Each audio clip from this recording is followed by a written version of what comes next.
चाकसू में श्री रामधाम आश्रम तामडिया में धन्ना पीठाधीश्वर श्री बजरंग देवाचार्य महाराज के सानिध्य में 2 मई से 10 मई तक 108 कुंडिया महायज्ञ की तैयारियां पूरी हो चुकी है। वहीं जानकारी में बताया कि महायज्ञ में खाने पीने और रहने सहित अन्य व्यवस्थाएं महाकुंभ की तर्ज पर पूरी हुई। 2 मई को महायज्ञ कार्यक्रम की शुरुआत विशाल शोभा यात्रा निकालते हुए की जाएगी। शोभा यात्रा में लगभग 1000 से अधिक महिलाएं सिर पर कलश रखकर कलश यात्रा में शामिल होकर महायज्ञ में पहुंचेंगी। महायज्ञ प्रारंभ वैशाख शुक्ल पंचमी 2 मई से शुरू होगा।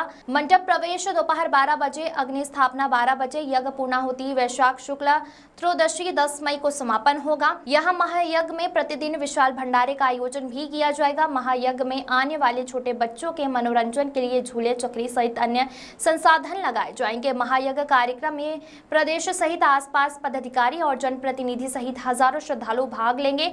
महायज्ञ में श्रद्धालुओं के लिए एसी और बिना एसी विश्राम गृह, डोम, शौचालय, पेयजल, भोजन प्रसादी, साफ गर्मी को देखते हुए ठंडक के लिए विशेष इंतजाम किए गए हैं। महायज्ञ में संत महापुरुष और श्रद्धालु लाखों आहुतियां देकर क्षेत्र और प्रदेश की सुख समृद्धि, अमन चैन की मंगल कामना करेंगे। ओम प्रजापति की रिपोर्ट। श्री रामधाम तामडिया में 2 मई से 10 मई तक 108 कुंडीय महायज्ञ जगत गुरु बजरंग देवाचार्य जी महाराज के सानिध्य में होने जा रहा है। कल 2 मई को सवेरे 7:30 बजे विशाल कलश यात्रा और शोभा यात्रा निकाली जाएगी। दोपहर 12 बजे अग्नि मंथन से अग्नि प्रज्वलित कर यज्ञ का शुभारंभ होगा। दिनेश जी द्विवेदी यज्ञाचार्य होंगे और यहाँ आने जाने के लिए ठहरने की सभी व्यवस्था की गई है। आश्रम में जो भी व्यक्ति आएगा उसे खाने पीने और रहने की पूरी व्यवस्था समिति द्वारा की गई है।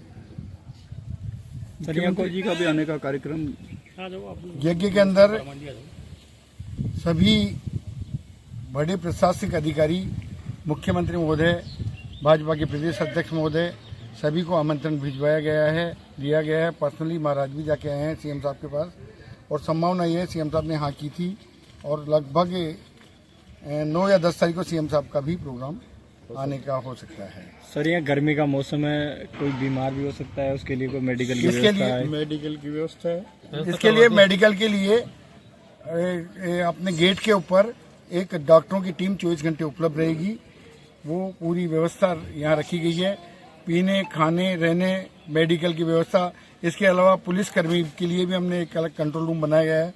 उसमें लगभग 50 पुलिस कर्मी भी यहाँ तैनात रहेंगे। सर, ये कार्यक्रम रात को भी चलेगा या दिन में ही चलेगा? नहीं, ये कार्यक्रम यज्ञ का हमेशा दिन में ही होता है। यज्ञ का कार्यक्रम रात को नहीं होता है। कोई सांस्कृतिक कार्यक्रम? 4 तारीख को मैं आपको विशेष बता दूं, 4 मई को महाराज जी का जन्म जयंती महोत्सव है।